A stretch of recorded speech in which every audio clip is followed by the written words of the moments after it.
اب صدر صاحب بولے ہاں بھائی امام صاحب کیا بات ہے، تم اپنا بستر باندھو جاؤ، تمہاری ضرورت نہیں، کب تک بندھاؤ گے بستر؟ تمہارے بچے جاہل رہ جائیں گے، 5,000 6,000 8,000 9,000 مگر مسجد کی امامت کی تنخواہ دو گے تو کوئی اپنے بچوں کو نہیں پڑھائے گا، نہیں پڑھائے گا۔ پھر کیا ہوگا کہ دینی تعلیم کا نقصان ہو رہا۔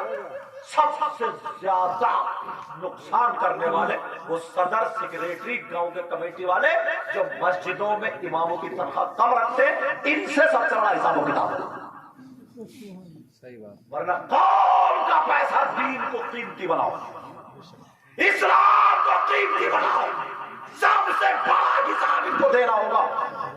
آپ سب میں پھیل گئی بات، امام نے 10,000 مانگ لیے، باپ بھی بگڑ گیا، صدر صاحب آئے ہٹاؤ، وہ آئے ہٹاؤ، ارے کب تک ہٹاؤ گے؟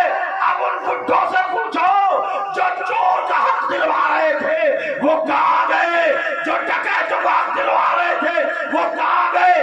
ارے یہ غیر مسلم نہیں، یہ کوئی اور نہیں جو دین اور اسلام کو ڈھا رہے، یہ مسلمان ہے جو دین اور اسلام کے دشمن بنے پڑے ہیں۔ تم نے اس بات پہ امام کو نکال دیا، یاد رکھو تم نے چوروں کو دے دیے، ڈکیتوں کو دے دیے، حافظ قرآن کو نہیں دیے، عالم کو نہیں دیے، مر جاتے۔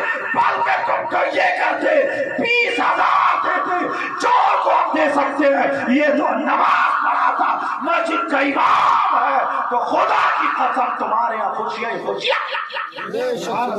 نعرے تکبیر، جوڑ سے بولیے نعرے تکبیر، نعرے رسالت، بس لگے اعلیٰ حضرت چشمے دستار بھائی۔ وہی شادی میں دکھا دیا تمہیں، ایک ہی شادی میں، مالدار میں وہ مال، جب گاؤں میں مالدار ہوتے ان کے بچے مدرسوں میں جاتے دیکھا تم نے؟ الا ماشاءاللہ مشکل سے اسکولوں میں سب۔ میں یہ نہیں کہتا کہ اسکول مت پڑھاؤ، پڑھاؤ، مگر دین اور اسلام کو سستا مت کرو، سستا مت کرو، سستا مت کرو۔ اور اگر تم نے سستا کر دیا، اور اگر تم نے سستا کر دیا تو پہلے مجرم تم ٹھہرو گے۔ بعض صدر مدرسوں کے جو ہے نا سیکریٹری، مدرسے کے پیسے پہ ناک بنے ہوئے بیٹھے ہیں۔ میں بھی مدرسوں کی دنیا سے نکل کے آیا ہوں، ناک بنے ہوئے بیٹھے ہیں، صحیح بتا رہا ہوں، 3-3 4-4 لاکھ روپے مدرسے کے زکوٰۃ اکٹھی کی ہوئی لوگوں کی پیسہ اکٹھا کیا ہوا، اور وہ انہیں کیا حساب دینا نہیں ہے؟ حساب دینا ہوگا۔ اس لیے دین کو اوپر اٹھا۔ اماموں کی تنخواہ اگر تم نے بڑھائی نا تو ایک تو تمہیں ثواب ملے گا، دوسرا دین میں مدد کرنے والے تم ہو جاؤ، اور دین کی مدد کرو زبان سے، زبان سے، روپیے سے روپیے سے، تلوار سے تلوار سے، اور ناریے دین کی مدد کرو۔ اب دیکھا تم نے یہ حالات؟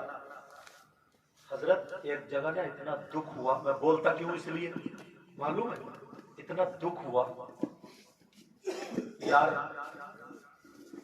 امام صاحب 8 دن میں گھر جاتے ہیں، تم خود سوچو 8 دن اپنے بیوی بچوں سے اگر جدا رہو گے تو سب کے بچے چاہتے ہیں نا ہمارے پاپا آئیں تو ہمیں کہیں لے کے جائیں، سب کے بچے ہوتے ہیں یار، وہ تو بچوں کو کیا پتا میرا ابا مولانا بن گیا یا کیا بن گیا، کہ اسے کیا پتا، اسے تو یہ پتا امی ان کے ابو آئے تھے، وہ خالہ کے گھر لے کے گئے، ان کے لے گئے، اپنے ابو کب آئے گے؟ مطلب اماں سے ایسے سوال کرتے، اماں تسلی دیتی بیٹا جمعرات کو آئیں گے، جمعرات کو آئیں گے۔ اور تمہارے یہاں کسی جمعرات کو فاتح ہو گئی، فاتح اگر ہو گئی اور ادھر بیوی کی طبیعت خراب ہے، بچے کی طبیعت خراب ہے، 8 دن سے وہ انتظار کر رہے ہیں بیچارے، 8 دن سے، اگر وہ تمہاری فاتح چھوڑ کے چلا گیا نا تو سب سے بڑا امام کا دشمن یہی مسلمان بن جاتا ہے جس کے یہاں کی فاتح چھوڑ کے گیا، جبکہ اسے ہمدردی کرنا چاہیے۔ فاتحہ امام پہ نہیں ہے، تم پہ، تم کیا مردے ہو؟ امام کو نماز پڑھانی ہے، فاتحہ تم پہ۔ معاف کرنا یار، جب تک یہ ذہنوں سے نہیں نکلے گا نا تب تک ترقی نہیں کرو، صحیح بات ہے. جانے کتنے اماموں نے نا اچھے اچھے عالموں نے اپنا راستہ بدل دیا. کاروبار میرے پاس اچھے اچھے ذہن کے پڑھنے والے بچے سمجھے تو بڑے بڑے لگتا تھا کہ کیا جیسے پڑھا دوسرے دن کو ویسے ہی لا کے سنا دیا کرتا تھا. انہوں نے بھی اپنے راستے بدل لی. صحیح بات ہے. کتنے مولویوں نے راستے بدل لی. اس کے صرف ذمہ دار یہ صدر سیکریٹری اور گاؤں کے اور نوجوانوں تم چپٹ جاؤ ان لوگوں کو.